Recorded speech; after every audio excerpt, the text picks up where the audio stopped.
فإذا قضيتم الصلاة فاذكروا الله قياما وقعودا وعلى جنوبكم فإذا اطمأننتم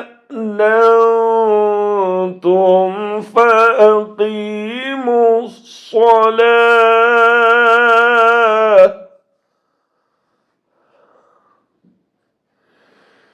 إن الصلاة كانت على المؤمنين كتابا موقوتا.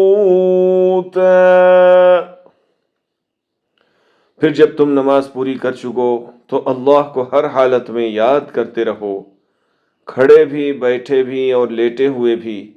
फिर जब तुम्हें दुश्मन की तरफ से इत्मीनान हासिल हो जाए तो नमाज कायदे के मुताबिक पढ़ो। बेशक नमाज मुसलमानों के ज़िम्मे एक ऐसा फरीदा है जो वक्त का पाबंद है। And when you have completed the prayer, remember Allah standing, sitting or lying on your sides.